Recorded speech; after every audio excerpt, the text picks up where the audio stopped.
O assunto que nós vamos discutir aqui hoje, ele certamente coloca um desafio interessante sobre a questão de ignorância. Quer dizer, alguém vai falar sobre ignorância. O que uma pessoa pode falar sobre ignorância? Deve ser um ignorante para falar de ignorância. Na verdade, essa questão pejorativa da ignorância é algo que vem sendo retirado há algum tempo, e os estudos mais avançados mostram isso. O deslocamento está indo da gestão do conhecimento para a gestão da ignorância, que é um campo muito maior e ainda a ser descoberto, como nós vamos ver na apresentação de hoje. Essa é a empresa que eu represento. Vamos chegar até um determinado momento em como ela foi criada e por que ela foi criada, para trabalhar com essa questão de sigilos. O currículo que foi visto aqui agora, como trabalhamos com sigilos, a gente sempre é visto como agente secreto, uma coisa, a gente faz a brincadeira colocando ali o agentezinho secreto também, que já foi lido na sua extensão. Aqui algumas das instituições nas quais foram feitas referências, tanto na área docente, na área discente, na área de coordenação.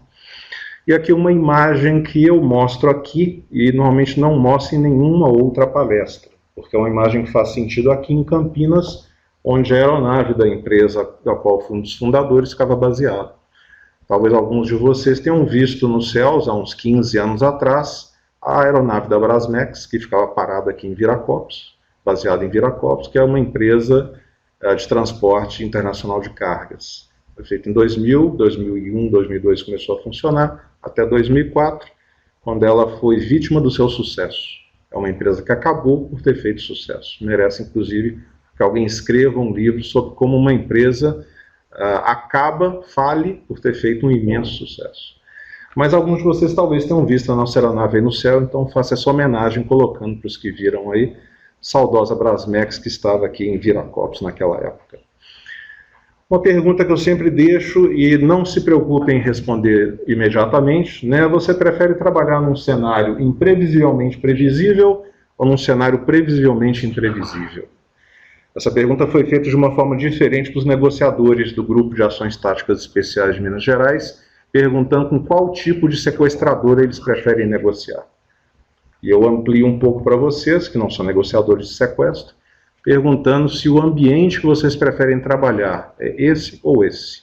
Como diz aquela propaganda na televisão, não responda agora, né? Podem pensar um pouco mais, e até o final da nossa apresentação vocês podem meditar sobre qual desses cenários você se sente mais confortável em trabalhar.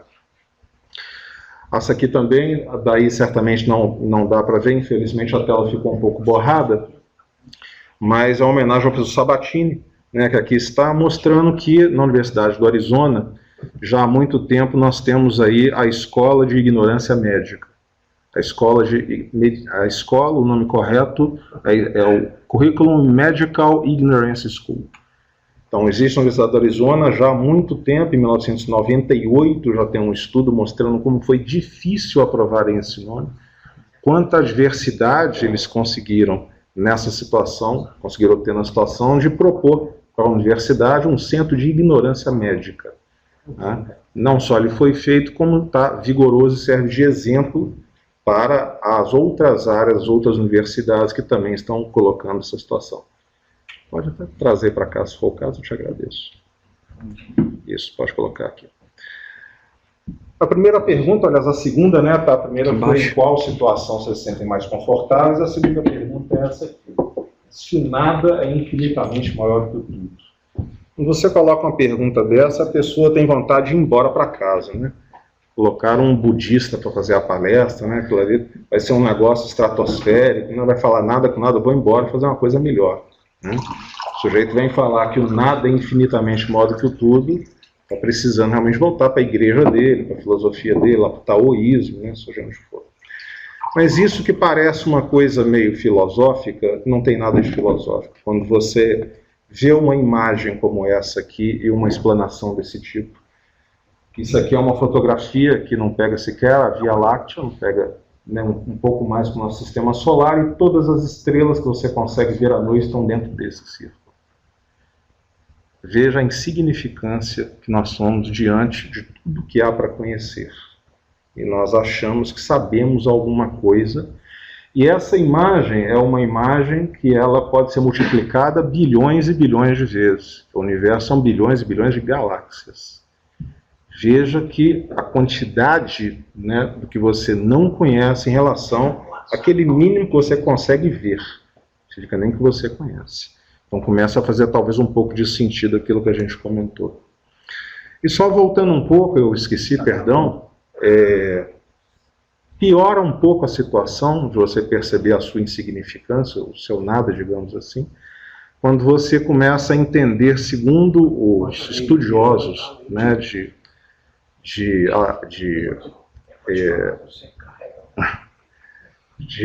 astronomia, quando os estudiosos de astronomia te dizem o seguinte: tudo isso que você consegue ver no universo inteiro, todos os átomos são 5% do universo. 25% é um negócio chamado matéria escura. Você não consegue ver. Está aqui e você não consegue ver. E 70% do universo é energia escura, que é algo que ninguém nem sabe o que é, só sabe que existe. Então tudo isso que você está vendo, se multiplicar isso aqui por bilhões de vezes, para dar uma pálida ideia do universo, o que você consegue enxergar é 5%.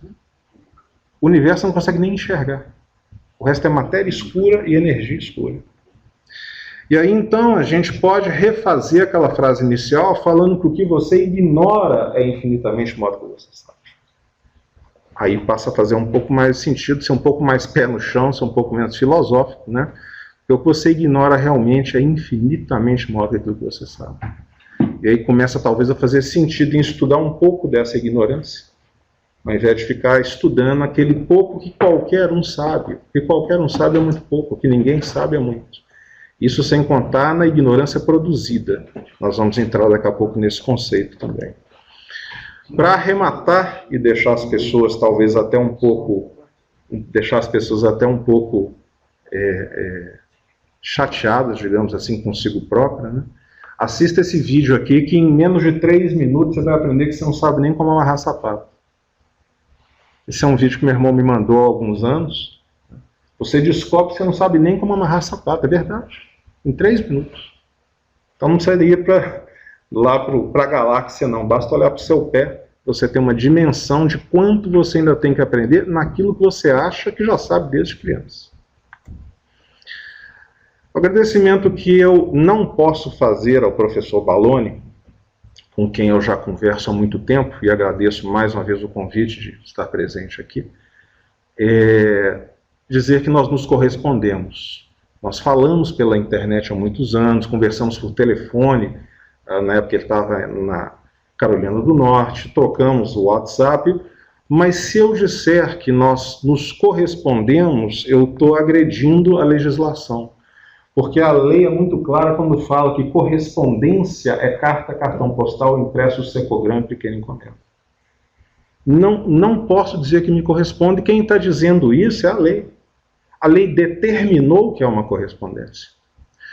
E aí, como foi colocado, né, há 20 anos, exatos 20 anos, faço agora como perito judicial nessa área de informática, você imagina quando esses casos começaram a chegar aos juízes falando de e-mail. Chegou aqui um e-mail, o funcionário foi demitido porque mandou um e-mail indevido ou alguma outra coisa, o que o juiz ia fazer? Não tem e-mail na legislação. Vai fazer o quê? Vai falar com uma correspondência? A correspondência está escrita na lei. Aí nós tivemos 2 grandes sortes nesse momento. A primeira é que a própria lei tem a saída para isso. Ela fala que quando ela for omissa, o juiz decidirá o caso de acordo com a analogia costumes e direitos gerais. Ok. Concorda que resolveu o problema? Não existe e-mail na lei, mas existe a possibilidade de analogia, não é isso que está escrito aqui? Salvou o problema, concorda? Resolveu o problema? Porque os advogados, os juízes não prestam atenção na lei. O advogado ele sabe tanto de informática quanto alguém de informática sabe de direito. E o juiz que frequentou a mesma escola, né, formado em direito também. Então ninguém ali entende nada de tecnologia, os que menos entendem são os que falam que entendem, que acham que entendem. E aí, se você prestar atenção, coisa que eles não fazem, vamos ler de novo aqui. Tá? Esse artigo fala, quando a lei for omissa, está escrito na lei que a correspondência ela não é omissa. Você não pode usar analogia. A lei está falando o que é correspondência. Concorda? Ela só pode ser aplicada se for omissa. E isso na lei civil. Na lei criminal, nem isso, porque a lei criminal impede a analogia. A analogia só pode ser na lei civil.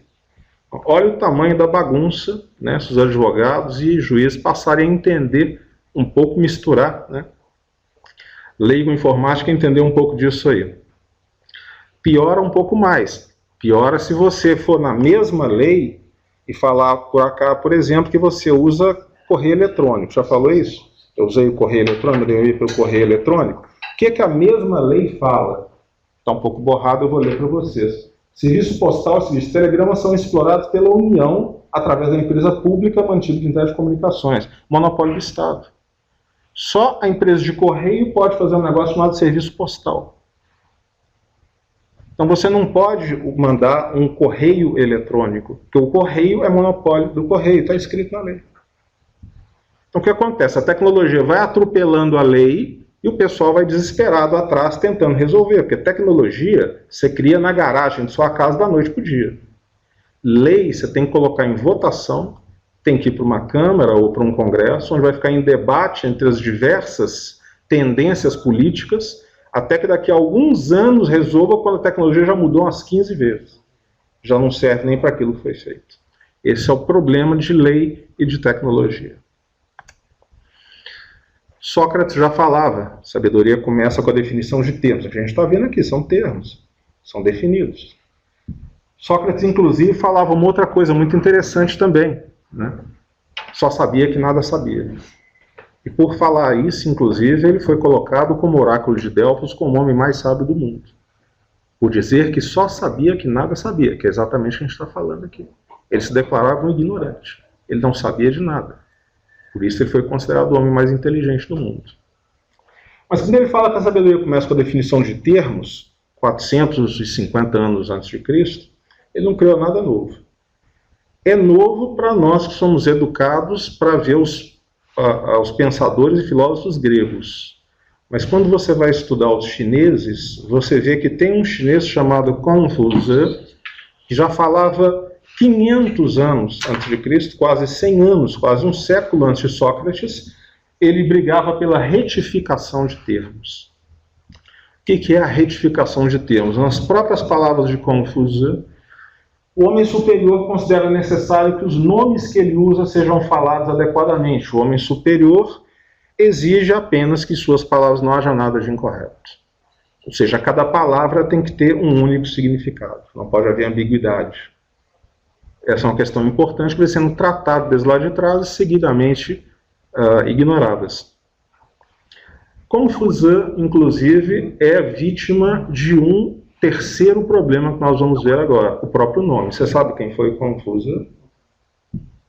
Confúcio é um nome chinês que sofreu o mesmo processo de várias palavras chinesas de primeiro ser romanizado e depois latinizado, chegando então para nós como Confúcio. Ou seja, a tradução de palavras onde você perde e você não enxerga mais a palavra original. E você começa a ter algumas situações complicadas. Aqui nós temos 6 situações em inglês, que em português é uma palavra só. Em inglês nós temos stitch, spot, stop, score, paired e dot. São 6 coisas diferentes. Em português só fala ponto. Esse é o problema da latinização. Muitas palavras, elas, quando chegam aqui, elas são originárias de palavras que têm vários significados, mas aqui só tem um. E aí torna-se uma situação bastante complicada. Uma pergunta que eu fiz num evento aqui em São Paulo, há poucos anos, um evento da área de segurança, num local até bastante amplo, auditório com umas 200 pessoas, eu fiz a mesma pergunta que eu faço aqui. Todo mundo falou a mesma coisa, security, segurança é security.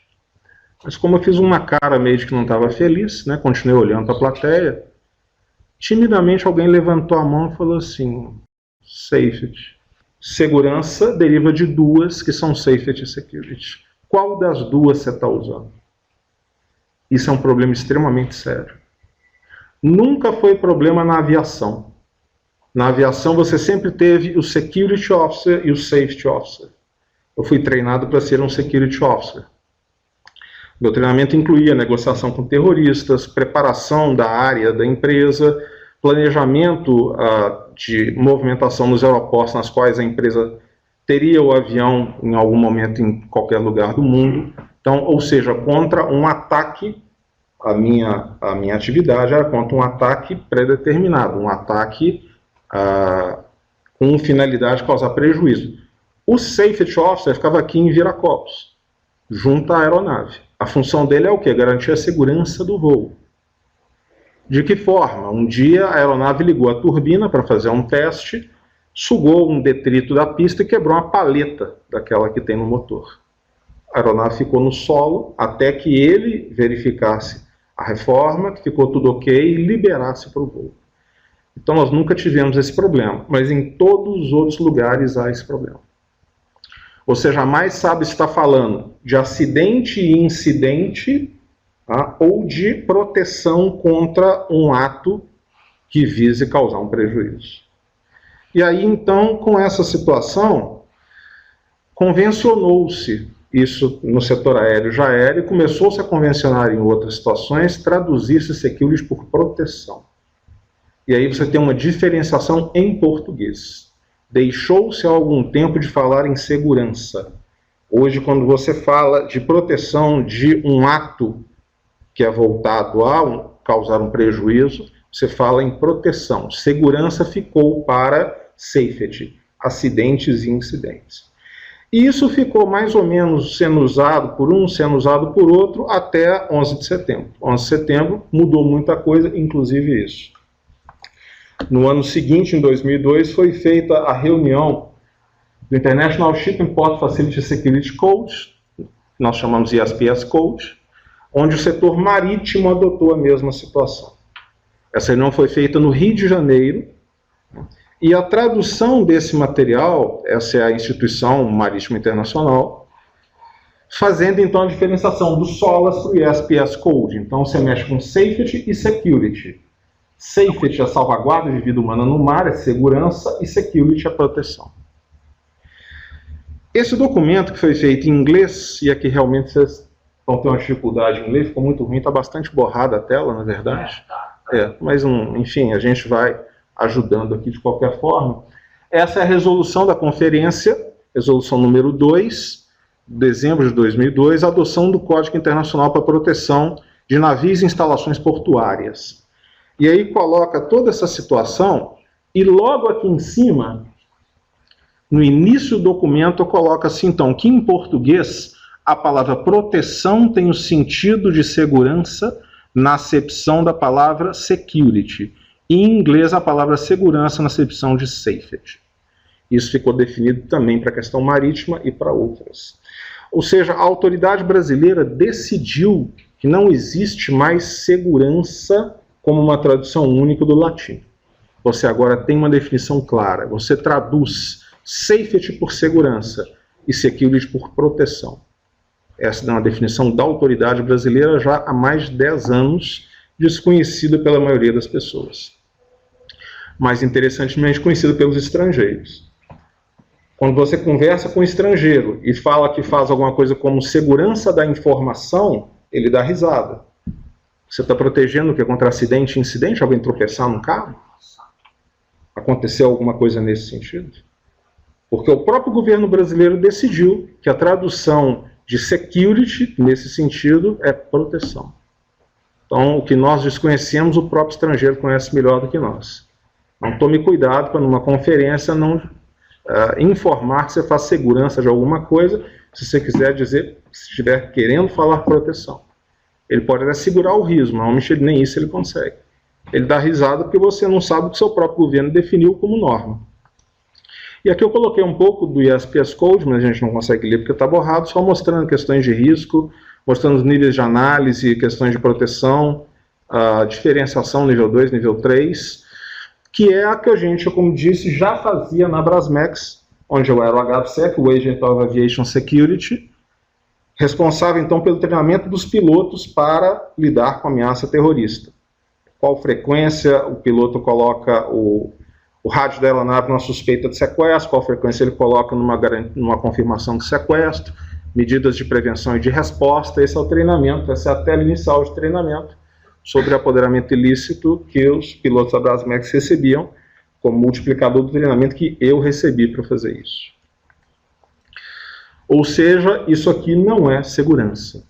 Isso aqui é proteção, é a questão do falso cognato. Infelizmente, nós temos muito disso. Tá? Então, cuidado com isso. Existe um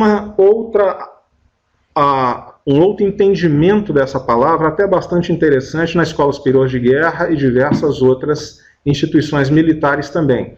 A de que, na realidade, segurança é um estado e proteção é um ato. Então, eu protejo algo fornecendo uma sensação de segurança. Isso é extremamente disseminado nos meios militares, e eles agem dessa forma. Não se faz segurança, acaba caindo na mesma situação. Você sente segurança de medidas protetivas. Você, então, executa a proteção para se sentir seguro. Nesse sentido, falar que você faz segurança da informação é tão lógico como falar que você vai ter a felicidade da informação, ou a tranquilidade da informação, porque é um sentimento, e ele não cabe nesse sentido. Você protege a informação. Não existe segurança da informação. Seja na determinação do governo, na tradução da palavra security, seja no aceite ou na disseminação que os militares fazem já há muito tempo disso também. Em qualquer uma das duas situações, são situações definidas legalmente, tá? Você tem essa tradução fugindo, então, dessa ambiguidade da palavra segurança. Tanto é que nos comunicados oficiais você não tem segurança, você tem proteção de informação. Isso aqui é uma cerimônia onde Brasil e Espanha assinaram um acordo de troca e proteção mútua de informações classificadas. Segurança é um estado que você alcança, você se sente seguro, e não uma ação. E aí vem mais uma pergunta, dentro dessa linha toda que a gente está desenvolvendo de entendimento para chegar na ignorância. A ignorância está um pouco longe da gente ainda, mas chegaremos nela lá. Qual é o contrário de informação, Sobaloni? O senhor pode, quem sabe, nos iluminar. Qual é o contrário de informação? Contra-informação. Contra-informação. Qual é o contrário de informação? Ignorância. Ignorância. Qual é o contrário de informação? Informação errada, desinformação. Tem uma série de possibilidades de colocar o contrário da informação. A mais comum é desinformação, até pelo prefixo, ou seja, a negação da informação. Mas desinformação é uma informação errada, não é falta de informação. O contrário de informação é a falta da informação. Desinformação é uma informação falsa, é uma informação errada, muito utilizada nos meios militares. Segunda Guerra Mundial, você vai invadir, tentar chegar na Alemanha, você faz toda uma desinformação, ou seja, passa informações falsas, o desembarque será feito na Itália, eles deslocam as forças para a Itália e você entra pela França. Ou seja, a desinformação ela tem um objetivo claro, desinformar, mas não é o contrário da informação. É uma informação falsa, não tem a ver com a verdade. Alguns dizem que pode ser também a falsa informação, ao contrário da informação. Mas a falsa informação é uma informação que você não sabe que ela é falsa quando passa. Esse é o conceito definido. A falsa informação é aquela que você passa para frente achando que ela é verdadeira. Às vezes é um vetor da desinformação. Quem faz a desinformação sabe que tem o objetivo de informar errado. Quem passa a falsa informação recebeu e acha que é uma verdade. Não tem essa consciência. Interessantemente, quando a gente pensa, medita, pesquisa, vai adiante, a gente conclui que o contrário de informação, o contrário, o que é o contrário de informação? É a surpresa. Quando você não tem informação, você vai ter surpresa. Eu não tenho como te surpreender se você sabe. Se eu tiver combinado com o professor Baloni, que nesse momento vai entrar ali uma pessoa disparando rajada de metralhadora para assustar todo mundo vai se assustar, menos eu que já sabia. O contrário da informação é a surpresa. Se você se surpreendeu, você não está bem informado. E às vezes sobre informações que você deveria ser informado, como por exemplo presidentes como, por exemplo, tomadores de decisão de grandes empresas. Se eles ficam surpresos, é porque eles não têm a informação que deviam ter. Então, a surpresa ela não é boa companheira do tomador de decisão de alto nível. E qual é o sinônimo de surpresa? Essa fica mais fácil. Qual é o sinônimo de surpresa, já que a gente já sabe que surpresa é falta de conhecimento. O sinônimo da surpresa é a nossa ignorância. Eu ignoro aquilo que eu não conheço. E eu vou me surpreender sempre com aquilo. E às vezes eu não poderia ter me surpreendido, porque eu estou numa posição, sou um general de exército tomando decisões, eu não posso ter surpresa. Eu sou um presidente de uma grande empresa tomando decisões de milhões de dólares pelos próximos 50 anos. Eu não posso ser surpreendido. Para evitar que isso aconteça, e cenas como essa que não sejam mais vistas, que é o grande esforço de todos os governos, né? Para quem se lembra ou já estudou, Munique 72 foram as Olimpíadas na Alemanha. Nessas Olimpíadas, um grupo de palestinos invadiu, surpreendeu uma equipe de atletas israelenses, né, fez esses israelenses de reféns e começou a fazer exigências. A polícia alemã nunca tinha tido esse tipo de confronto. Eles não tinham a menor ideia do que era isso. Equipes táticas, pronta-resposta, eles não tinham a menor ideia do que era isso.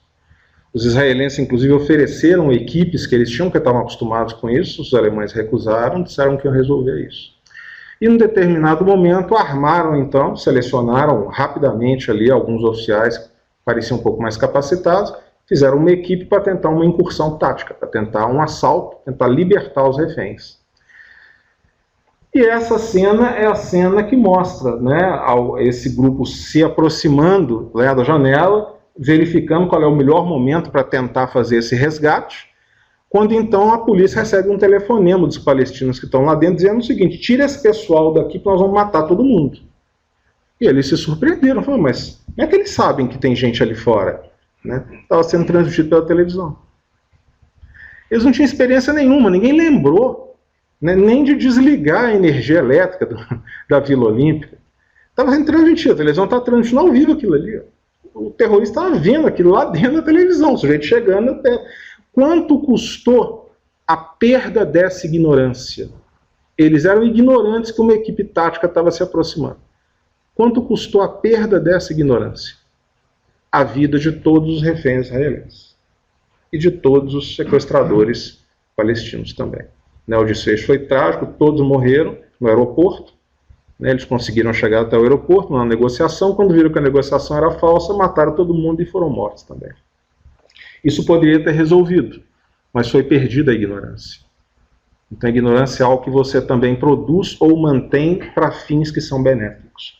É interessante manter e produzir ignorância. A gente vai ver, inclusive, nessa apresentação, que a maior força política do mundo é a ignorância. O político só se mantém no poder pela ignorância. E eu não estou dizendo daquela situação de não dar escola para ninguém, que é uma situação também, mas ele coloca de tal maneira que ele apresenta só aquilo que é interessante e omite aquela outra parte, e você, naquela ignorância, entende só essa parte. Não há força política maior no mundo que a manipulação da ignorância. Produção de ignorância é a força política que move o mundo. E para tudo isso, a gente tem então as agências. Os presidentes, primeiros ministros, precisam de informação. Eles têm que entender o que acontece e, se necessário, até produzir ignorância em outros governos também, para tentar manter o seu país à frente. E aí começaram a fazer o quê? As agências. Aí nós temos o Military Intelligence 5, aí nós temos o Secret Intelligence Service, aí nós temos o Central Intelligence Agency. São as agências que mantêm os presidentes dos países informados, eventualmente produzem ignorância, enquanto dissipam a ignorância que outros tentam fazer. É um jogo de gato e rato, sem fim, mas todos os países líderes chegaram lá e se mantêm por ter esse tipo de serviço. E aí nós chegamos a uma questão interessante. Qual é a tradução de intelligence? Qual é a tradução de intelligence? Como é que eu traduzo? Eu preciso fazer isso no Brasil também. Vou fazer isso no Brasil. Qual é a tradução de intelligence? Eu vou facilitar eu vou facilitar perguntando o seguinte: qual é a tradução de hambúrguer? Como é que você pede hambúrguer no Brasil? Cachorro quente. Cachorro quente é hot dog, né? Tradução de hot dog, né? Não só no Brasil, na China, na Lua, em qualquer lugar, tem um hambúrguer. Porque hambúrguer foi uma palavra inventada para aquilo ali. Hambúrguer é referência, ele foi batizado. Alguém batizou com o nome de batismo. Então, no mundo inteiro, hambúrguer é hambúrguer. Você vai pedir um hambúrguer. Qual é a tradução de chocolate? Você chega ali na esquina e pede chocolate. É uma palavra europeia. Qual é a tradução? Não tem. No mundo inteiro você pede chocolate. Talvez se você for numa tribo de índios, lá no meio da África, falar chocolate, ele quer logo um tablete, uma barra, ele já sabe o que é. Ou no México, cacoa. É. Porque você tem essa palavra que ela é única, ela referencia. Aquilo foi batizado com esse nome para um uso único no mundo. Qual é a tradução de pizza? Foi batizado com esse nome, não só na Itália. Você pode chegar em Singapura, Hong Kong, Macau, qualquer lugar, você vai pedir uma pizza e ele tem a imagem na cabeça do que é. Intelligence é uma dessas palavras, ela foi criada para isso. No mundo inteiro se usa intelligence. Em Portugal se usa intelligence, que fala português também. E Portugal é um pouco pior. Portugal tem uma legislação que obriga você a traduzir para o português de Portugal qualquer palavra, sob pena de, no caso do negócio, ter multa em uma série de situações. Tanto é que lá você tem ecrã, não pode falar tela de computador, você tem o rato, que é o mouse, você não pode usar uma palavra estrangeira se houver uma nacional. Isso dá questões de multa e outras coisas. Como é que chama inteligência em Portugal? Intelligence. Alguns chamam, às vezes, de informações, mas normalmente ela é chamada de intelligence, porque é uma palavra que define aquele objeto. O Brasil, como é o país da jabuticaba, da urna eletrônica, né, resolveu chamar de inteligência. Mesma questão, security, segurança, quando na verdade é proteção. Você está falando de outra coisa. E aqui nós traduzimos uma palavra que é intraduzível para outra que não tem nada a ver com ela, porque inteligência é uma capacidade mental. Inteligência não é descobrir alguma coisa. Inteligência é pensar sobre alguma coisa. Você tem uma capacidade mental, o que é inteligência? A descoberta nova de situações, a descoberta rápida de situações diferentes, é o que o dicionário fala. A pessoa tem rapidez de descobrir soluções para novos problemas. É isso que está no dicionário. Não existe um dicionário português, nenhuma acepção de inteligência no sentido do que há nos Estados Unidos, onde no dicionário está escrito uma agência que se dedica a descobrir sigilos dos outros países. Não existe um dicionário português. Aí alguém mais bem informado, que estudou, fala assim, ó, você está equivocado. Existe inteligência. Os países de língua espanhola falam inteligência. É um furo no seu raciocínio. Eu rebato dizendo o seguinte, negativo. Antes de fazer isso, eles colocaram no dicionário. Vai no dicionário em espanhol. No dicionário em espanhol está previsto. Então, quando quiseram usar uma palavra que tinha uma outra acepção, foram no dicionário e colocaram inteligência, agência, enfim, não sei falar espanhol, mas agência que busca sigilos de outros países para tomada de decisão. Lá está no dicionário. Nos Estados Unidos está no dicionário. Aqui não está no dicionário. E nem deveria estar, porque é uma palavra que já tem a sua acepção. Lembrando Confúcio, o Confuso, lembrando Sócrates, né, retificação dos termos. Cada um tem um único significado. Se você chamar a mesma coisa de dois nomes, a dar o mesmo nome para duas coisas diferentes, você vai ter problema. Fatalmente você está criando problema de forma desnecessária. Para estudar esse fenômeno, então, nós fizemos a Escola Superior de Inteligência há muitos anos, e aí deu origem ao primeiro livro, onde nós sistematizamos toda a doutrina e método do que é utilizado nisso no mundo todo. Vimos que efetivamente não tem o menor sentido fazer isso, que no Brasil não há mais espaço para usar o termo correto que é intelligence. Difícil você agora trazer uma palavra em inglês para onde já tem uma em português ainda que é errado. Dificilmente vai ser entendido. Entendemos que uma possibilidade de entendimento e não uma tradução. Intelligence quer falar de sigilo.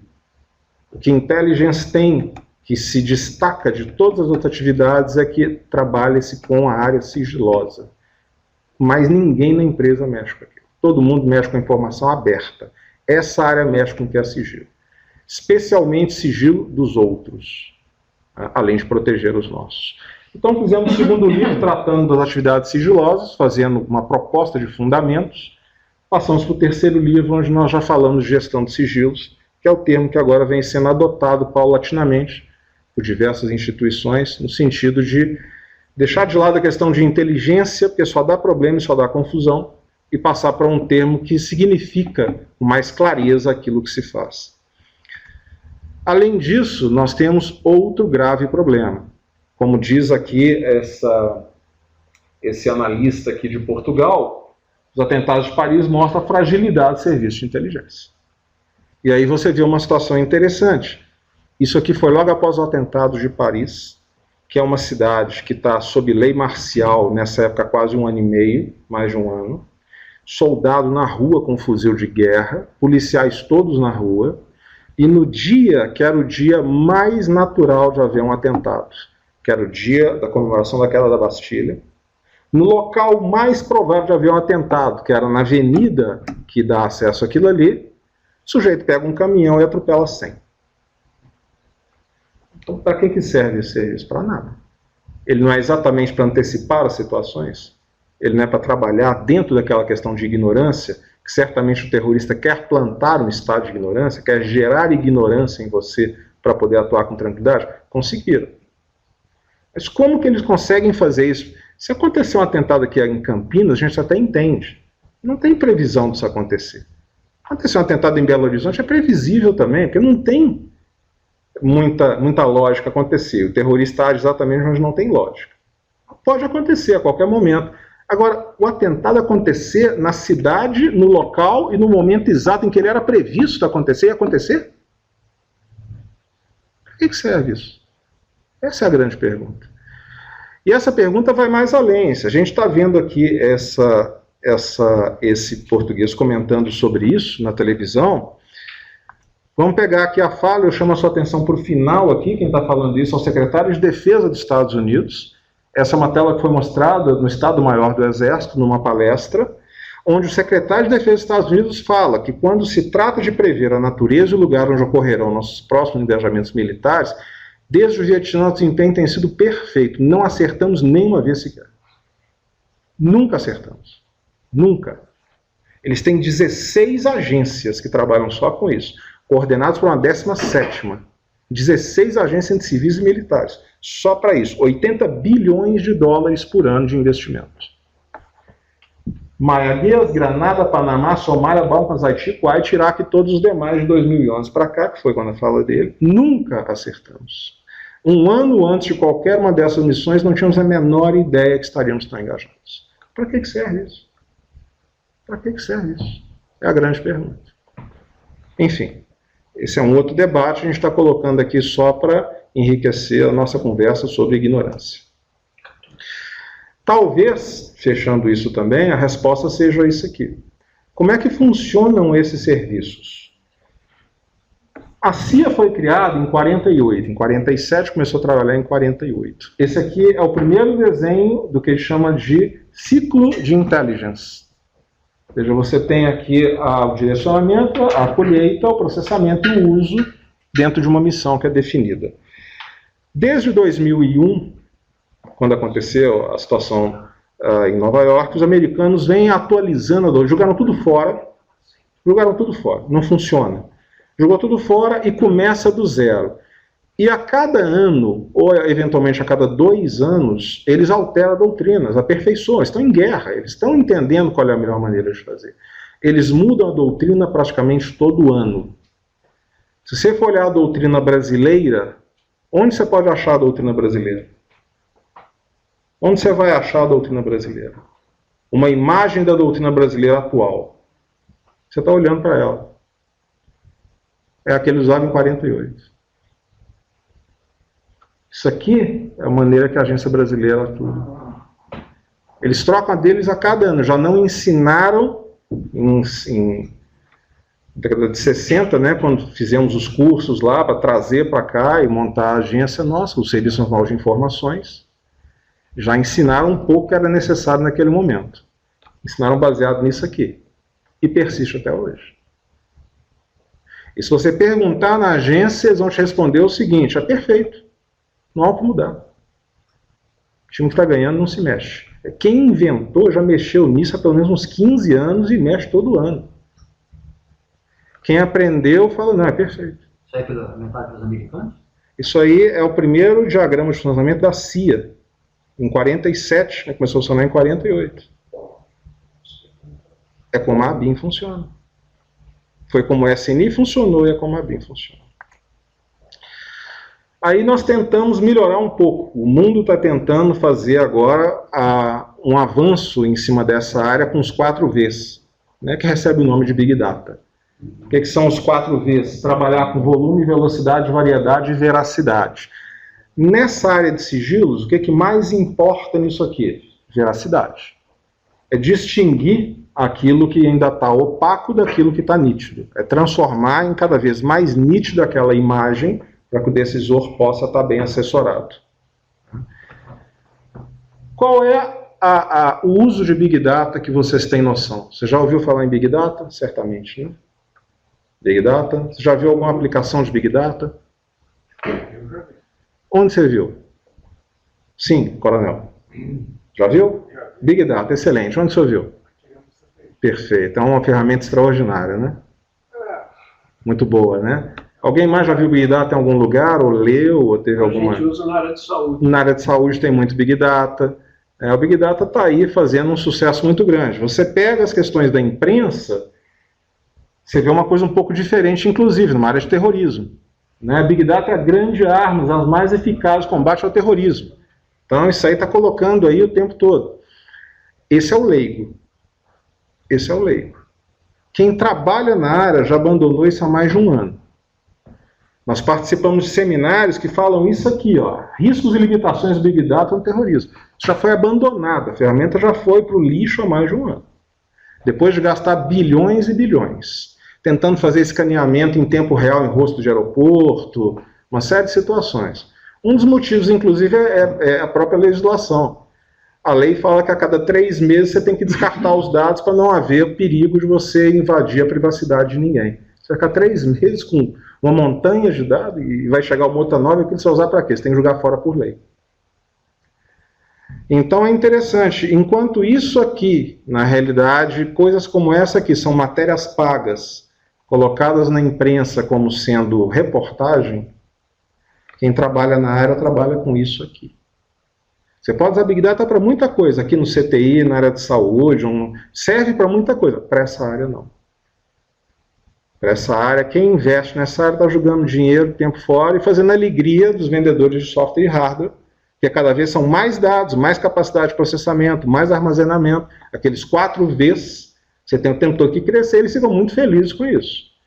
Mas tem algumas áreas que aquilo ali realmente, além de ser uma evolução de conceitos que a gente vê desde lá de trás, né, data warehouse, tudo isso vem, data mining, vai mudando o nome, fazendo a mesma coisa e vendendo soluções mais novas, só que, de novo, tem só o nome muitas das vezes.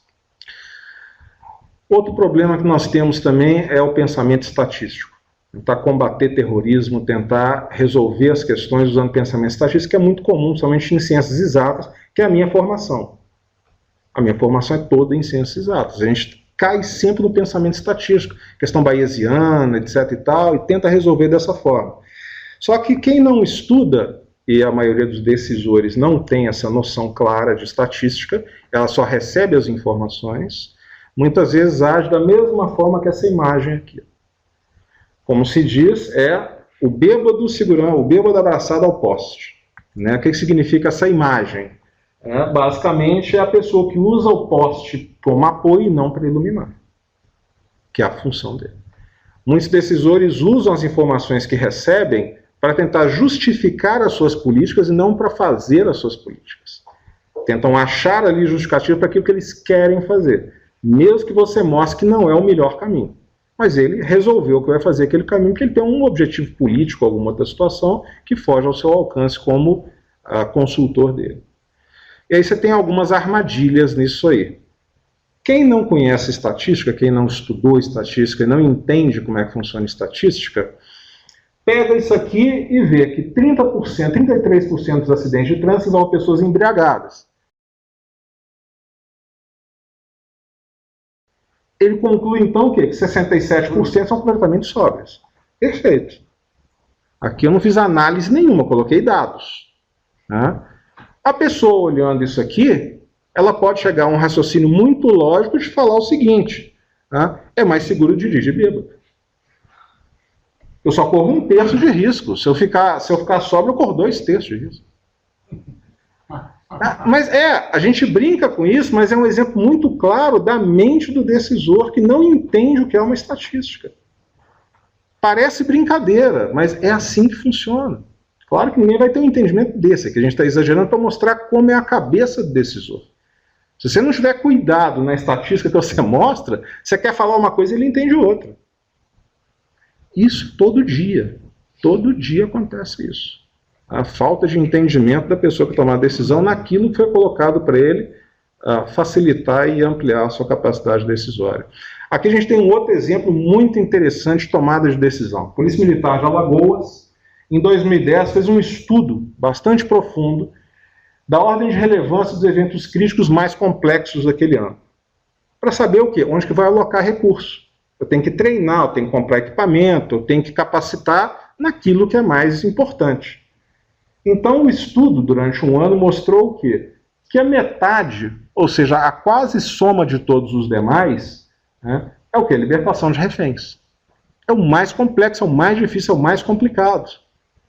Depois da libertação de reféns, nós temos aí tentativa de autoextermínio, suicídio, e rebeliões em presídio, mais ou menos com o mesmo grau de complexidade. Temos a localização e desativação de artefatos explosivos, também tem uma complexidade. E temos a reintegração de posse, que não tem nenhuma complexidade. Você chega lá e tira o pessoal. Muito treinamento básico policial, você vai lá e consegue retirar o pessoal. Não precisa de coisa muito específica. Então, você, como comandante da Polícia Militar de Alagoas, onde você vai alocar os seus recursos? Você tem o orçamento que é dado para você treinar esse pessoal, comprar equipamento específico. Os equipamentos são diferentes para cada um. O treinamento é diferente para cada um. Onde é que você vai alocar o seu treinamento? É um negócio óbvio. Né? Se é o mais complicado, se ele sozinho é quase que a soma de todos os outros, eu vou pegar o que eu tenho e vou colocar nele. O que sobrar eu vou alocando proporcionalmente. É uma decisão sábia e sensata. Né? Caso você não tenha visto esse outro quadro. O que mais aconteceu em 2010? De cada 100, 92 era reintegração de posse. E os outros 8 eram rebelião em presídio. Ele é o mais complexo, mas ele acontece? Não, ele não acontece. Acontece aquele que você nem precisa de treinamento especializado.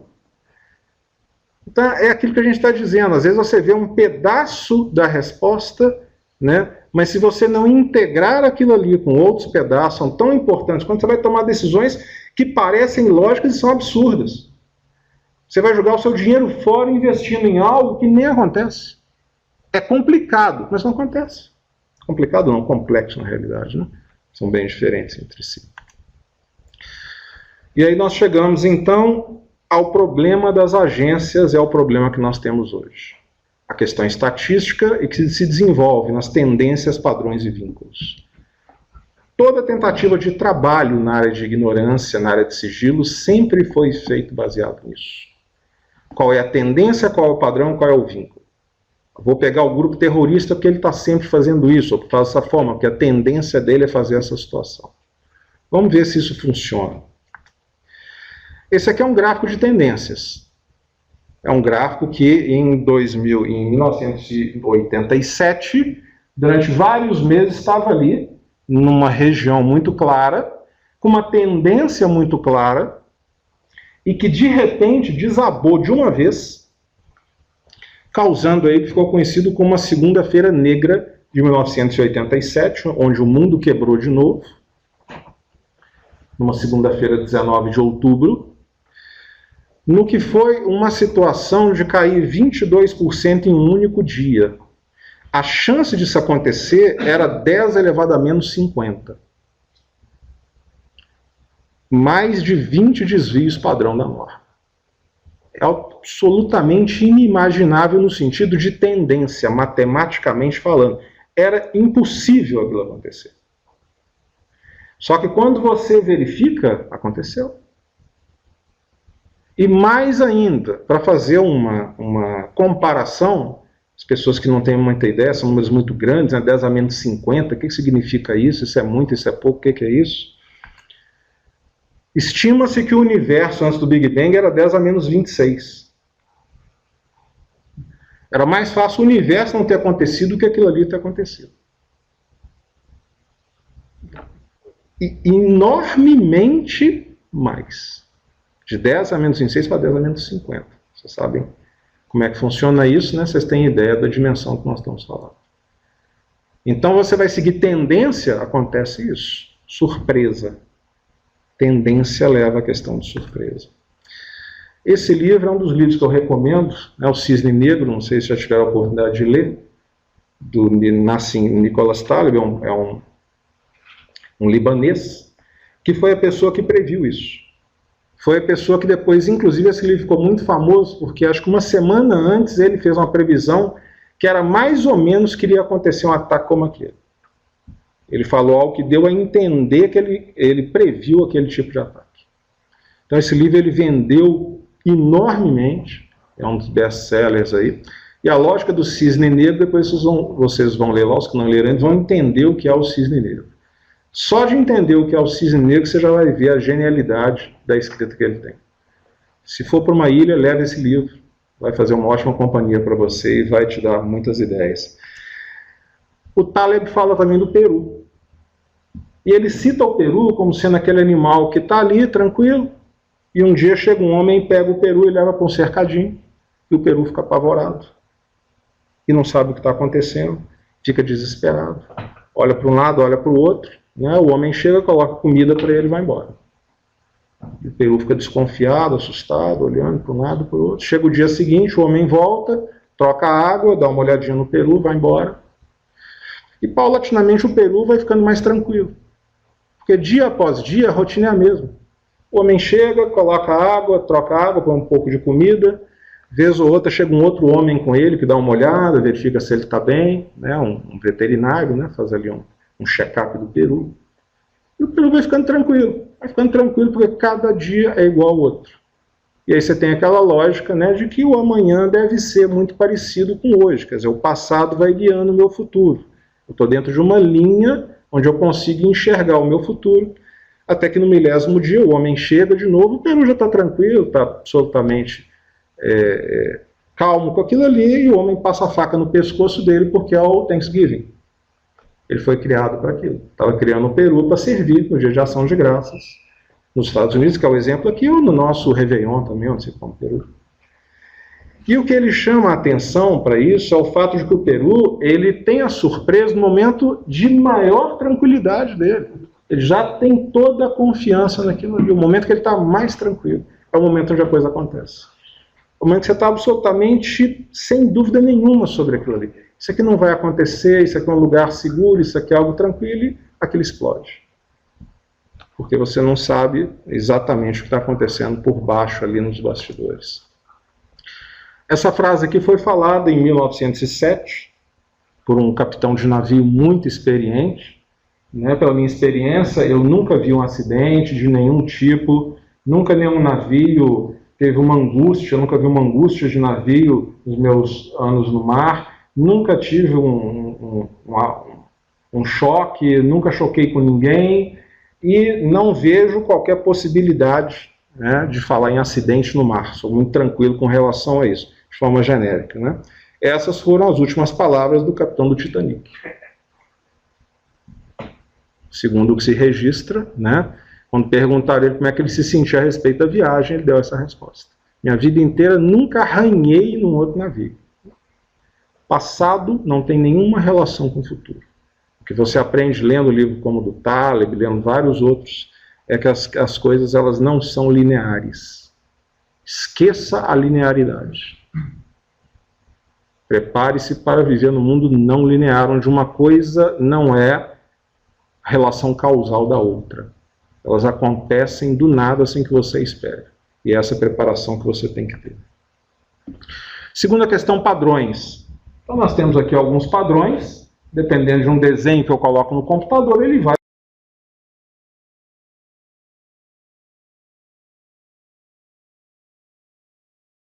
fazer esse padrão, eu posso seguir o padrão. Padrão é aquilo que não vai mudar, padrão é aquilo naquele sentido. E aí eu faço a pergunta. Esse padrão aqui embaixo, ele está mais relacionado com o padrão que está sendo seguido em F-1 ou com o padrão que está sendo seguido em F mais 1? Esse quadrado aqui de baixo, ele segue o mesmo padrão de qual dessas duas linhas? E por quê? Aí você olha e fica tentando achar, né, o que tem a ver uma coisa com a outra, parece que não. O pessoal está ali fazendo uma conferência ali, chegando a uma conclusão, tentando achar alguma coisa, né? Parece, no primeiro momento, que o mais lógico é esse aqui, né? Que é uma diagonal. Ela está virada, mas é diagonal. Então pode ser que a cada desenho ele vire a diagonal. Mas a pergunta é com qual padrão, ou seja, seguido em todos. E aí você acha um padrão, depois de muito procurar, a gente não tem esse tempo, você acha um padrão ali em cima, como sendo aquele quadrado da direita e do centro em branco. O quadrado superior da direita, do meio e do centro estão em branco nos três. Aliás, minto, desculpa. Quadrado superior do centro e da direita, não do meio. Centro e direita superior em branco você tem em todos eles e tem aqui também. Pode ser que esse seja o padrão. Concorda? Eu não sei qual é o padrão. As pessoas acham que padrão é uma coisa claramente definida, é fácil de achar. Não é fácil de achar. Você fica olhando um tempão para achar o padrão. Às vezes você acha que até nem tem, mas você acha o padrão. Essa dificuldade de achar o padrão é que muitas agências têm como sendo o seu objetivo básico. Eu vou achar um padrão escondido de atuação. E aí eu vou conseguir determinar o que vai acontecer. Essa é uma atuação que é muito clara nessa área. E a gente começa a falar do terceiro ponto, são os vínculos. O que é vínculo? É quando eu começo a relacionar uma pessoa com a outra para ver onde é que eu chego naquilo ali e eu consigo informações que não estão diretamente acessíveis. Quando eu pego aqui no 11 de setembro, os 4 aviões que foram sequestrados, começo a interligar cada um deles um com o outro, e aí você chega à triste conclusão de que várias agências dos Estados Unidos tinham informações sobre isso, só que elas não conversavam entre elas. Depois de 2001, o Congresso dos Estados Unidos fez um trabalho de 3 anos, uma investigação sobre como aquilo aconteceu. Como é que um país que gasta hoje cerca de 80 bilhões de dólares, né, ajustados, 16 agências, uma agência central para coordenar isso aí, como é que acontece uma situação dessa? E aí foram ver que o FBI tinha recebido há algum tempo uma reclamação de que numa escola de aviação tinha lá um árabe com um hábito muito estranho. Ele só fazia aula de decolagem, não fazia aula de pouso. É sério. E aí a própria instrutora da autoescola achou, da escola de aviação, achou estranho aquilo. Falou, mas tem algo estranho. Chamou o FBI, falou, tem um árabe aqui que só decola. Não sei o que é isso. Foram lá, pegaram, levaram para o escritório, interrogaram, não acharam nada estranho e soltaram. Mas a CIA tinha informações de que ele era ligado a grupos terroristas. Só que a CIA não conversava com o FBI. O FBI não tinha acesso aos dados da CIA. Isso é uma das coisas que foi mais conversadas depois desse relatório, que é a questão de integração das agências. Fazer com que elas conversem entre si e tenham um repositório único para todo mundo saber o que todo mundo sabe. Mas isso não acontecia naquela época. Então isso aí não era possível de ser feito, porque um não conversava com o outro. Quando você amplia isso, você chega às organizações terroristas mundiais. Você liga um com o outro, outro com o outro, outro com o outro, você chega nas organizações, liga organizações entre si, e isso vai crescendo tanto que chega ao ponto de ter uma situação como essa aqui. Daí não dá para vocês enxergarem, mas isso aqui são todas as relações existentes entre todos os personagens da série Lost. Quem assistiu Lost? Uhum. O Balone assistiu. Quer dizer que aquela máxima, depois da tempestade vem a bonança, o inverso é verdadeiro. Hein? Tem que ver se a tempestade acabou, né? Se ela não está piorando. Na realidade, aparentemente, ela está piorando, porque no avião, assistindo na televisão ali, tinha acontecido um atentado no Irã, ontem, atentado no Irã. O Irã era exportador de terroristas, dá para tentar dentro do Irã. Os outros perderam o controle. O terrorista está atacando a base terrorista. As barcas que fazem hoje, as barcas que fazem a transição entre Alemanha e Dinamarca estão paradas por uma situação de eventual terrorismo. A Europa todo mundo acompanhou na Inglaterra. Então, assim, isso não vai acabar. Isso só vai piorar. Desse jeito só vai piorar. Essas notícias serão diárias e cada vez piores. Se ninguém fizer nada. Mas aí já não está ao meu alcance. A gente estava conversando aqui sobre a questão do Lost, né? Para quem assistiu Lost, então nós temos aqui uma questão de vínculos, né, entre todos os personagens, quem estava na ilha, quem chegou depois, quem foi, quem conversa com quem gosta de quem, que é a mesma coisa que você pode fazer dentro de uma empresa. Esse mapa, ele é fundamental para uma organização. Esse mapa, alguém tem que ter esse mapa, porque esse é o mapa real da organização. Esse é um organograma de sentimentos. Fulano gosta de fulano, Beltrano joga no mesmo time, torce para o mesmo time de Beltrano, esse tem um caso com esse odeia aquele, esse daqui vende drogas para aqueles ali, os filhos desses aqui frequentam a mesma escola. Então, esse é o mapa real que tem que ser feito dentro de uma organização, porque as relações estão aqui. Você pode pegar o chefe, você coloca ele 4 ou 5 camadas abaixo, ele tem às vezes uma relação mais direta com a pessoa que está no 4º escalão, que está ao lado dele. Uma relação muito mais próxima, uma relação emocional. E sem isso aí você realmente fica sem uma ferramenta extremamente importante. A Bíblia de quem trabalha com Intelligence, com Ignorance Studies é essa aqui. O Handbook Internacional de Estudos em Ignorância. Não é ignorância, mas a ignorância da ignorância é o morte do conhecimento. Aí você começa a entender um pouco mais. Enquanto as pessoas estão perdendo tempo com o conhecimento, você está avançando trabalhando na ignorância, que é infinitamente maior do que o conhecimento, que ninguém tem a ponto de não saber como é que amarra os sapatos. Esse é um ponto que tem que ficar bem claro na cabeça de cada um. O Noam Chomsky falou isso de uma forma mais simples que eu consigo enxergar. A população geral não sabe o que está acontecendo e não sabe que não sabe. Esse é o conceito do não sabe que não sabe, que é o conceito que a gente vai abordar, que é o 4º quadrante. O que é não saber que eu não sei? É isso aqui. Algo está acontecendo e está completamente alheio. Eu nem sei que aquilo está acontecendo e não sei que não sei. Esse é o conceito que a gente começa a trabalhar a partir de agora dentro da questão do 4º quadrante. Quantas horas são, professor? São 11, 15. Excelente, a gente está num ritmo bom. Nós temos então os 4 quadrantes que a gente pode dividir a questão de conhecimento, a questão de ignorância, ou como qualquer um queira colocar. Você tem o primeiro, que é aquilo que eu sei. É uma certeza. Sei que sei. Você consegue me dar um exemplo de algo que você sabe que sabe, Coronel? Enquanto eu tomo uma água aqui, eu esqueci que tem uma aguinha aqui. Olha, mas difícil, depois que eu vi aqui, eu só sei que nada certo. Pouco o senhor descobriu que não sabe amarrar o sapato, o senhor está frustrado, né? Mas é isso mesmo, a sensação vai ser substituída posteriormente por uma alegria da descoberta.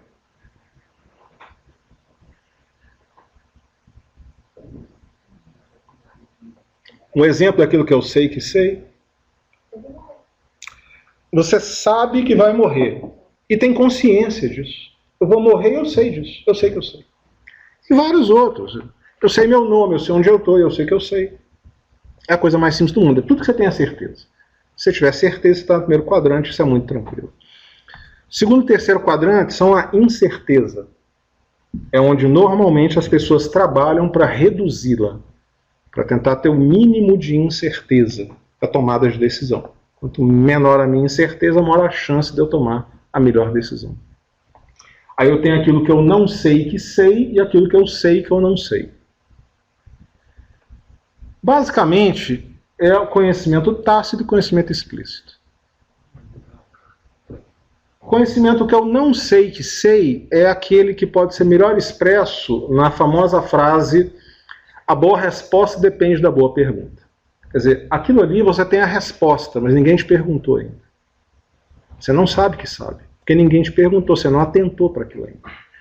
É um cuidado que a gente tem sempre com a assessoria de informações estratégicas, esse tipo de situação, porque normalmente, como você está muito dentro do assunto, você sabe melhor do que quem está te perguntando o que ele devia te perguntar.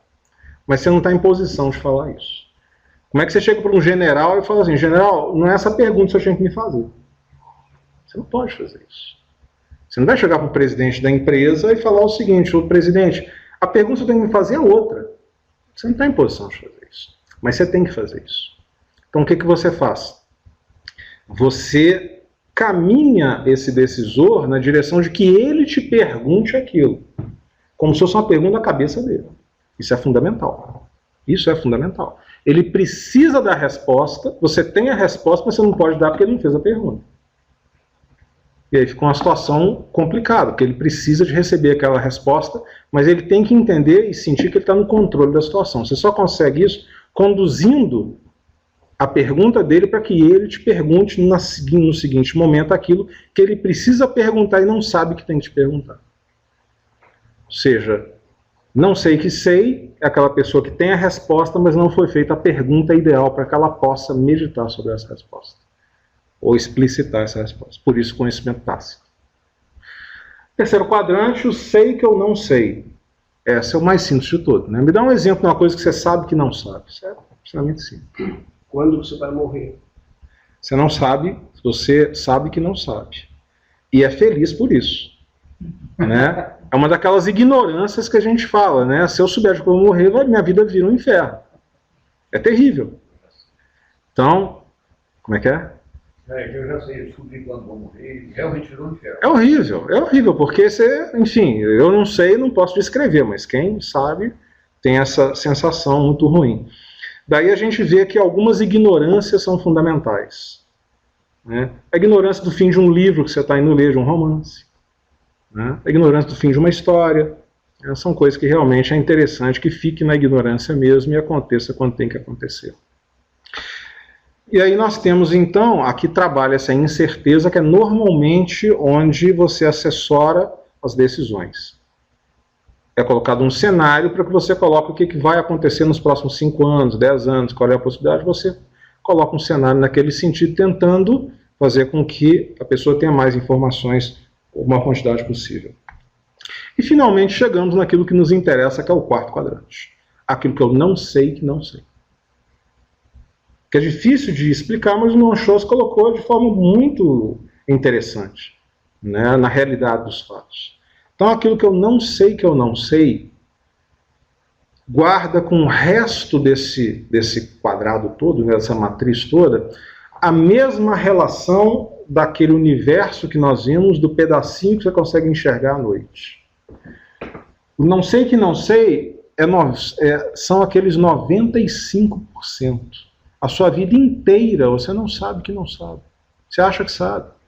5% é isso aqui, ó, aquilo que você tem certeza que sabe, aquilo que você sabe que não sabe, e que você não sabe que sabe. Isso aqui é 5%. Gestão do conhecimento se faz nesses 5% aqui. Porque você conhece. Você pode até saber a resposta ou não, mas você conhece que há um problema. Você reconhece o problema na área médica. Por que tem escolas de ignorância médica para trabalhar ali, ó? As por favor. Pessoas que são contra a vacinação são as piores, porque elas não sabem que elas não sabem. É uma coisa complicada, né? E é difícil você convencer a pessoa, ou às vezes ela até acha que sabe... Está no sabe, né? Sabe? Não, ali nós temos o seguinte, tudo que você puder imaginar no universo, está nesses 3 aqui, porque o outro você não sabe. Você não sabe que não sabe. Não tem nenhum exemplo que eu possa dar sobre isso. Não há como eu dar um exemplo daquilo que eu não sei que não sei, porque senão eu saberia. É a mesma situação quando você para pensar e medita um pouco sobre aquela frase de Sócrates, só sei que nada sei. É uma frase sem sentido. Para saber que ele nada sabia, ele teria que saber tudo. Para saber que ele nada sabia. Se ele não sabe tudo, como é que ele não sabe? Como é que ele sabe que ele não sabe alguma coisa? Então são situações como essa, exatamente essa daqui. Não há exemplo que eu possa dar daquilo que eu não sei, porque eu não tenho a menor ideia. Ninguém aqui tem a menor ideia, nem que se existe. Mas eu vou mostrar um fato que aconteceu que ilustra de forma interessante isso. Antes eu vou colocar aqui uma situação, como é que se chegou nessa questão do quarto quadrante, né? Como é que se chegou nessa lógica? Basicamente pela mesma lógica de todas as outras matrizes que são mostradas. Vou colocar algumas aqui para não extrapolar o tempo, né? A matriz de risco, quem sabe trabalhar com risco, o risco está ali onde fica o quarto quadrante, na mesma posição. Se você pega aqui a questão do caos, né? O caos também está naquela posição, o limite do caos está ali naquele quarto quadrante. Quando você pega aqui o modelo de Michigan de liderança, você tem a criatividade também naquele local. Quando você pega aqui o modelo da London Business School, né? O modelo de descoberta está ali também. Quando você pega a janela Johari, a área desconhecida está ali. Então, sempre o desconhecido está ali em praticamente qualquer modelo. Mostrei alguns aqui, mas dificilmente você vai achar um modelo em que o desconhecido, aquela questão que você precisa buscar, o caos, está exatamente naquela situação. Problema, enfim, e a criatividade também. Aqui nós temos uma possibilidade muito remota de que eu consiga fazê-los, consiga dar um exemplo bem interessante sobre não sei que não sei, mas eu vou tentar. Porque até o dia 23 de setembro de 1846, o que o mundo inteiro achava que era o sistema solar era isso aqui. Sem nenhuma exceção.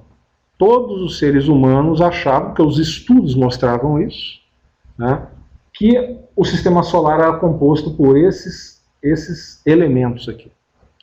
Eles mudaram de nome, né? Planeta, satélite, outro virou... Né? Cada um coloca de um jeito diferente. Nesse dia, dois estudiosos europeus, que segundo o registro não tinham relação um com o outro, foram estudos separados e coincidentes na data, eles estavam trabalhando numa situação que vinha incomodando os astrônomos há muito tempo. O fato de que o planeta Urano, que era o último planeta da Via Láctea, ele tinha uma alteração na sua órbita quando passava no ponto mais próximo ao Sol. E ninguém conseguia explicar. O modelo matemático funcionava perfeitamente para todos os planetas, para o próprio Urano também, mas quando ele estava no ponto mais próximo ao Sol, ele sofria uma espécie de desvio, ele saía do modelo matemático, depois ele retornava. E os pesquisadores então tentaram entender, viram se o problema era a fórmula, o modelo, o que estava de errado, qual era a situação, até que chegaram a uma conclusão, que a única explicação possível para esse comportamento específico de Urano naquela situação era um planeta próximo a ele. E aí, nesse dia, eles apontaram a luneta, refizeram cálculos de outras maneiras, apontaram a luneta para um determinado ponto do céu e encontraram o planeta Netuno. Ninguém procurava por Netuno. Estavam tentando achar o que era o problema de Urano. Ninguém desconfiava de um planeta, ninguém sabia que era um planeta, mas em um determinado momento, estudando Urano, os problemas de Urano, o problema da órbita de Urano, chegaram à conclusão e localizaram o planeta Netuno, pelo qual ninguém procurava. Esse é um exemplo daquilo que eu não sei que não sei. Basicamente isso, eu não sei que aquilo está lá, mas eu esbarro com aquilo.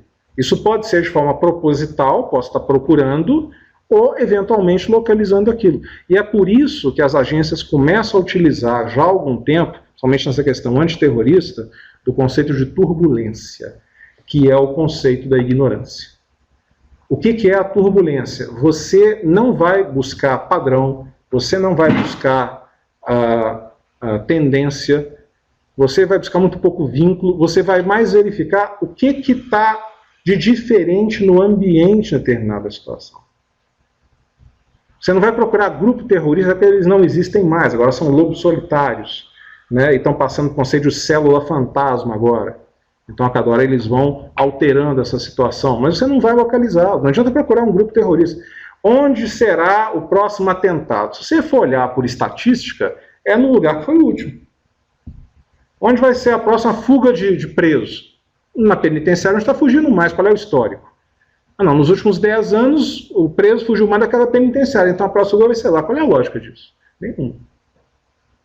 Então você começa a deslocar o seu olhar do ponto fixo, de tentar achar exatamente onde vai acontecer e tenta mapear tendências, turbulências, desculpe, no sentido de juntar essas turbulências e alcançar o seu objetivo. As turbulências estão ao redor do seu objetivo. Porque a preparação, né, de um atentado terrorista, por exemplo, demanda tempo, recurso. E, eventualmente, você consegue mapear alguma coisa nesse sentido. Não tentando achar que vai haver aquele evento ali, mas vendo que as coisas que levam àquela possibilidade acontecem somando essas possibilidades. Tentou-se fazer isso com Big Data, gastou-se milhões e jogou fora. Não serve para essa área. Não tem o menor sentido para essa área. Essa área, ela mexe com Fast Data, não com Big Data. Big Data são montanhas e montanhas cada vez maiores de informação que você vai tentar achar alguma coisa. Um analista chamou isso muito interessantemente de achar uma agulha num palheiro colocando mais palha. Big Data é isso. Achar uma agulha no palheiro colocando mais palha. Para essa área não serve. Algumas outras áreas vai ter a mesma utilização que esse conceito teve com vários outros nomes ao longo das décadas anteriores, mas como as pessoas não são da área de informática, não seguem. Então as novidades são vendidas para ela com roupagem nova de coisa que é feita já há muito tempo e elas ficam felizes. E vão sustentando as empresas de software e hardware. Uma possibilidade que se vê, fora dessas questões todas, dessas possibilidades e tendências, é que se trabalhe com essa lógica, que é o VUCA, foi desenvolvido pelos militares norte-americanos por volta de 85, que é entender que o seu ambiente, ele será, e cada vez mais migrará para ser volátil, incerto, complexo e ambíguo. A sigla quase deu em português, né? Quase que ficou em português, a não ser aqui o incerto. Se você passar a entender que ao invés de linear, o amanhã será igual ao ontem, que foi igual ao anteontem, o hoje vai moldar o amanhã, isso não funciona. Cada dia é uma coisa que não tem relação causal com os anteriores e nem com a sua experiência, vide a quebra de 87. Só você olhar ali o que estava acontecendo e o que aconteceu, que teoricamente, matematicamente, poderia receber o rótulo de impossível. Tamanha era a dimensão daquele desastre. Era imprevisível, para dizer o mínimo. Se você consegue entender que o mundo é volátil, ou seja, daqui a um segundo ele estará diferente de agora. Não adianta planejar da maneira como está, porque daqui a pouco ele já está diferente. Não vai resolver. Que ele é incerto, você não tem, e aí coloca-se a estrada, inclusive, né, a incerteza de uma estrada, qual caminho eu vou seguir. Que ele é complexo, como nós vimos ali atrás. Né? As relações elas deixaram de ser lineares há muito tempo. Elas são absolutamente desconectadas umas das outras, mas que levam a um efeito ali ao qual você não espera, você não consegue fazer a conexão rapidamente entre elas. E ambiguidade. Aí a gente remonta, né, Confusão, Sócrates, no uso da palavra. Muito da ambiguidade é o uso de palavras erradas. Se você não souber usar a palavra correta, as pessoas vão te entender erroneamente. E muitas vezes meia dúzia de iluminados quer enfiar para o resto da população uma palavra que eles acham elegante, interessante, bonita, que a população vai entender de outra maneira e vai dar um problema imenso. Inteligência é uma delas. É necessário, então, por tudo isso, fazer uma evolução, empacotando essa questão toda, do pensamento crítico para o pensamento criativo. Até aqui nos dirigiu o pensamento crítico. Deixa eu verificar o que você está fazendo, vamos analisar, vamos fazer mudanças, alterações naquilo que você está fazendo. Não resolve mais o problema. Isso engessou. O desengessamento vem pelo pensamento criativo.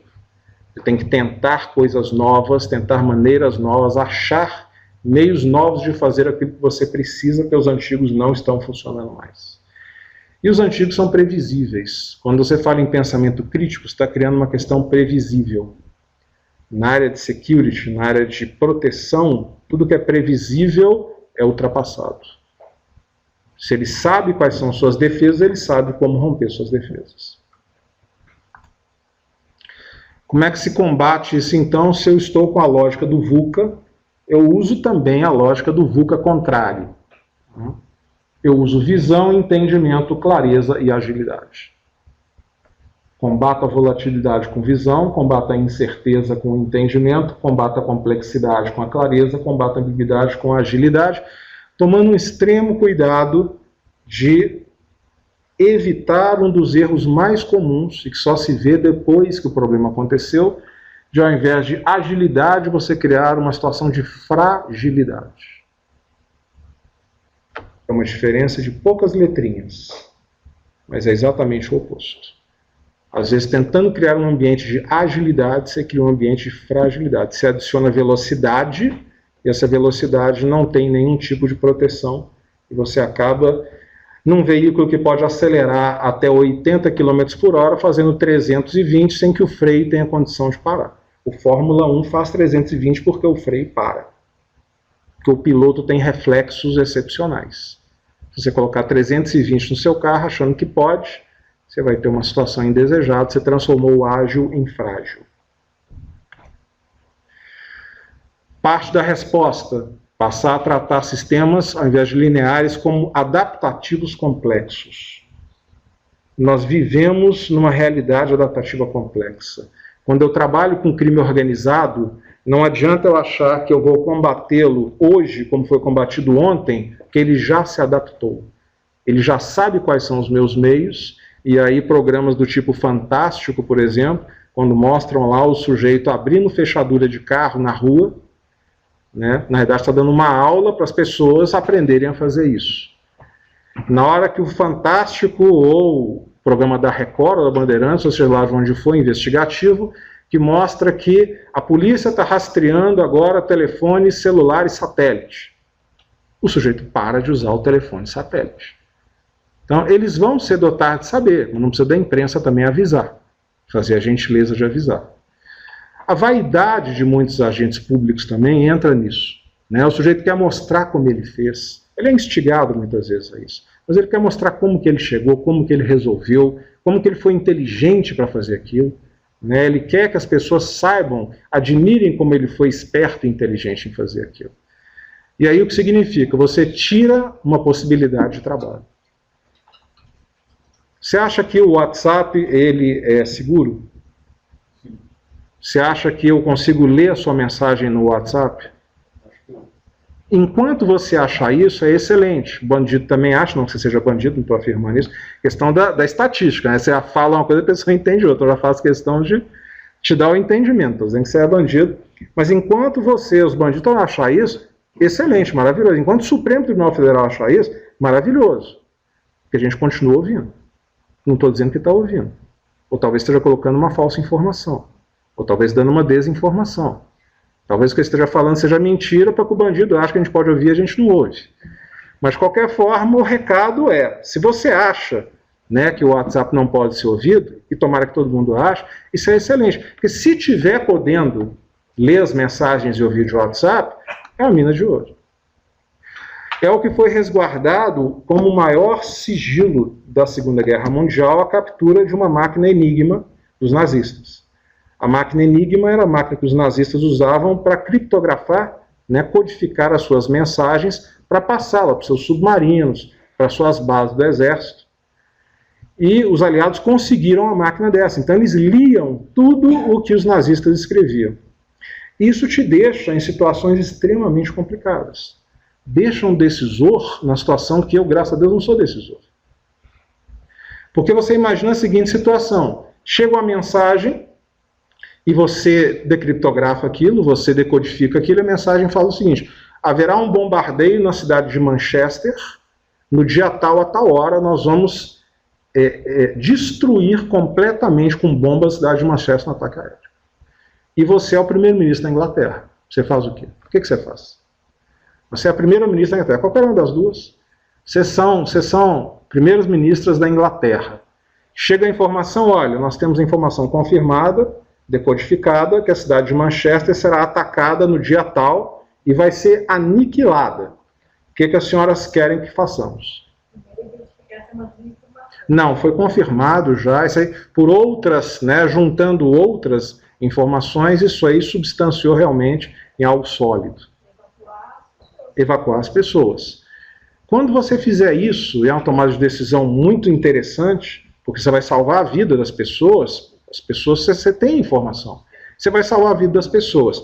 Na hora que os nazistas bombardearem aquilo ali, não tiver ninguém, eles vão se perguntar, mas por que não tinha ninguém lá exatamente hoje? E eles vão saber por A mais B que você está conseguindo decodificar as mensagens. E eles vão mudar o sistema de criptografia. E aí você salvou milhares de vidas para perder milhões depois. Você quer manter sua decisão? Sim. Você está sacrificando milhões de pessoas para salvar algumas milhares. Qual a sua motivação para salvar essas milhares? Porque não é sua função como gestor. Isso não é mais importante, então, salvar milhões na sua função de gestor? A estatística tem que atuar pequenos sobrantes. Não, eu digo... Ele já falava, na guerra é feita por...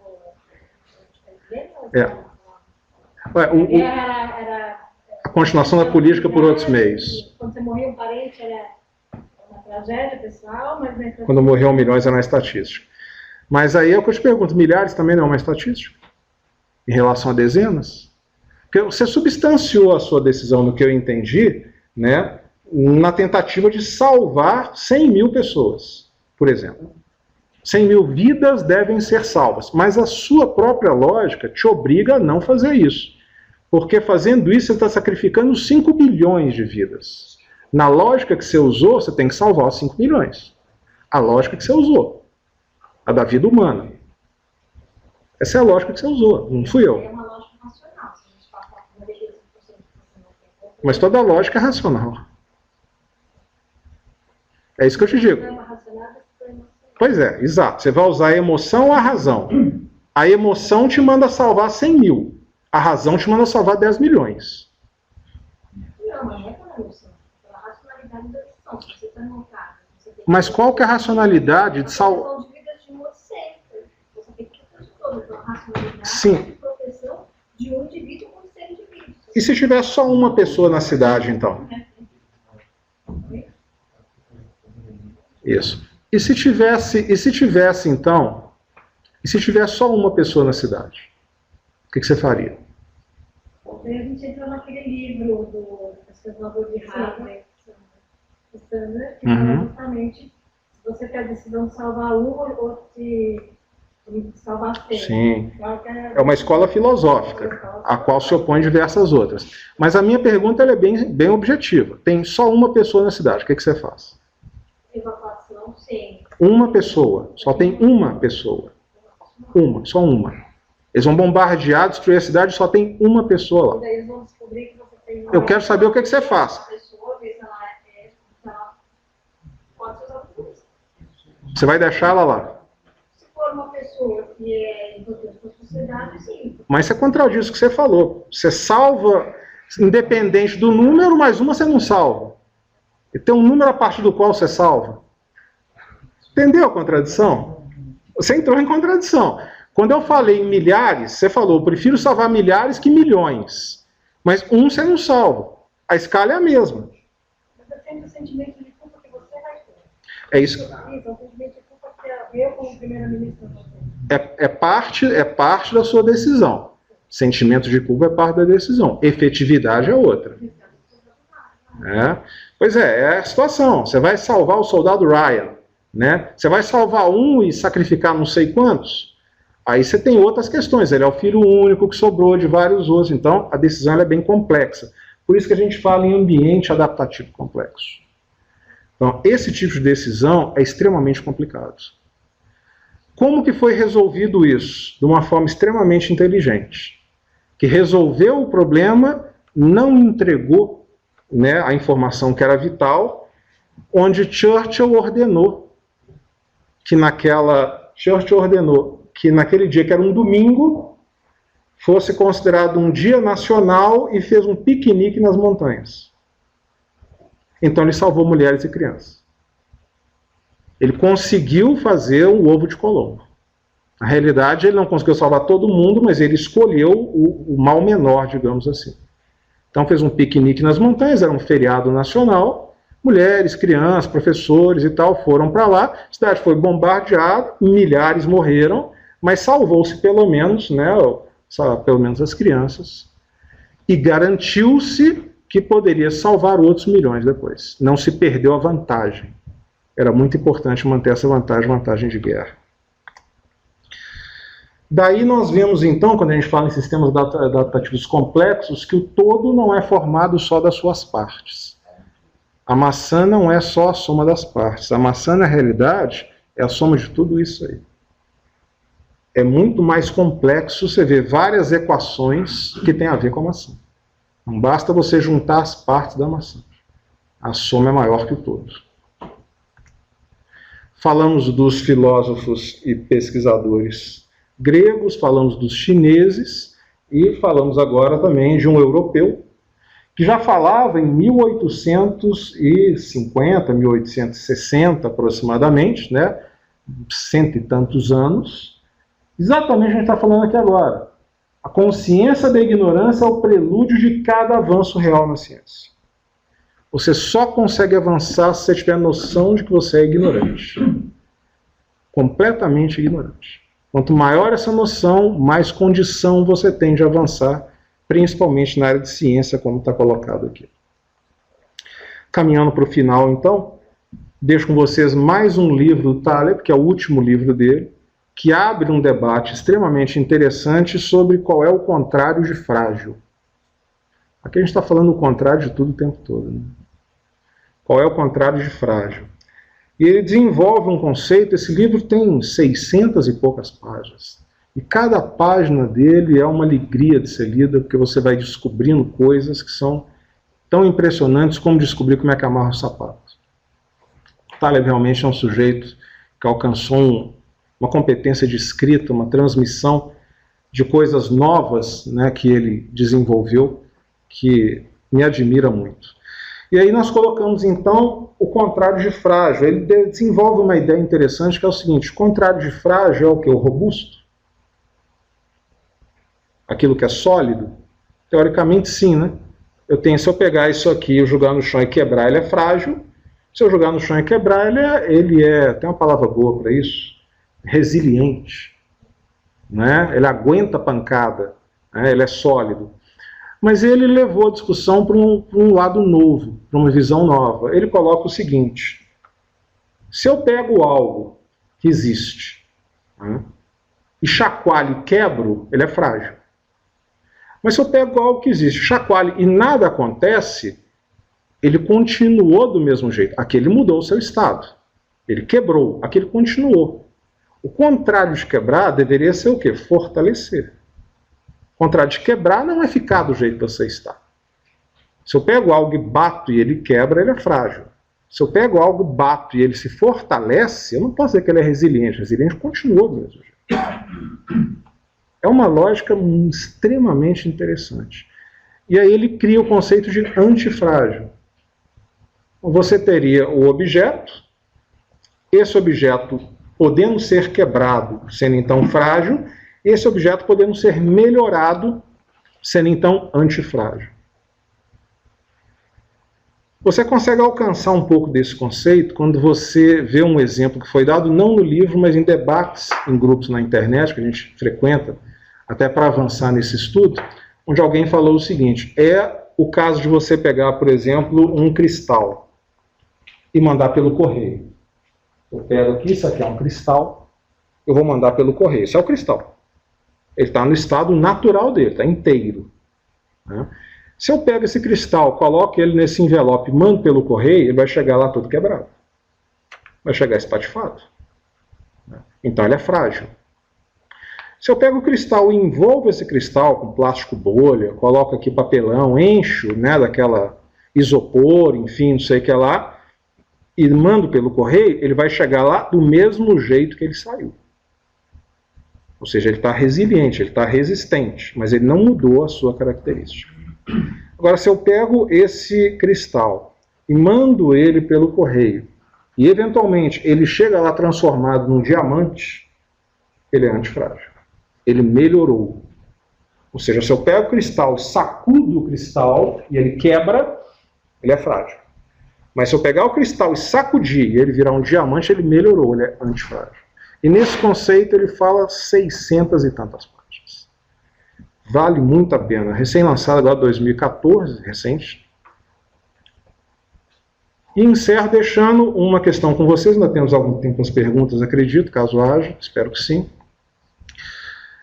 É interessante quando você vê essa palavra aqui de Henry Ford.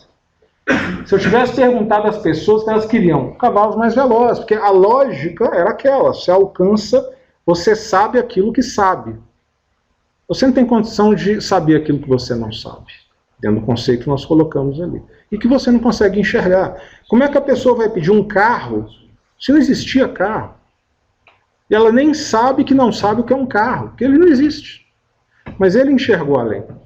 Ele viu que não adiantava colocar 20 cavalos, 30 cavalos, cavalo mais rápido, isso não ia resolver, precisava de uma outra situação, até porque, como é falado no próprio livro Antifrágil também, a população de cavalos de Nova York estava produzindo 2,5 toneladas de cocô por dia.